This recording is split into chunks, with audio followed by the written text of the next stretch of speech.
BJP नेता मुख्तार अब्बास नकवी ने संसद में धक्का मुक्की मामले को लेकर कांग्रेस पर बड़े आरोप लगाए हैं। दरअसल अंबेडकर अपमान के मुद्दे पर गृह मंत्री अमित शाह का बचाव करते हुए विपक्ष का घेराव किया है।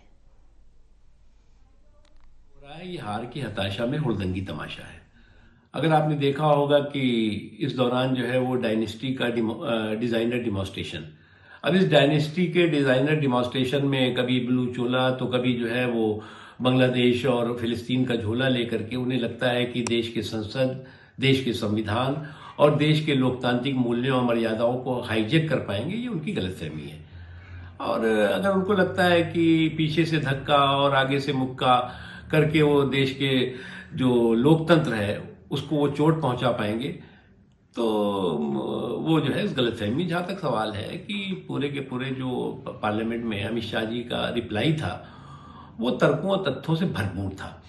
और संसदीय इतिहास में कम ऐसे मौके आए हैं जिनमें इतना तर्कों और तथ्यों के साथ रिप्लाई दिया गया। हाँ, ये बात सही है, कोई कुनबे की करतूतों पे चोट थी, और जब कुनबे की करतूतों में चोट थी तो कुनबे के कारिंदों की चीख साफ दिखाई पड़ रही थी। इसलिए जहां तक सवाल है संविधान का, संविधान मेरे मुल्क का धर्म ग्रंथ है।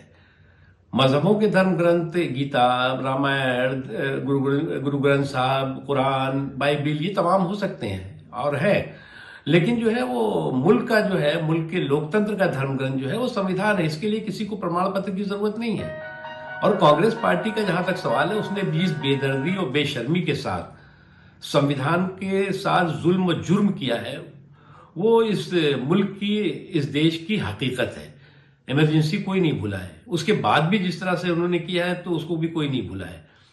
इसलिए जो है वो संविधान और संवैधानिक मूल्यों और मर्यादाओं की जहां तक बात है, उसके बारे में अगर जो लोग प्रमाण पत्र देते फिर रहे हैं, ये वो लोग हैं जिनके हाथ में संविधान और जो है वो बगल में जो है वो असंवैधानिक व्यवधान।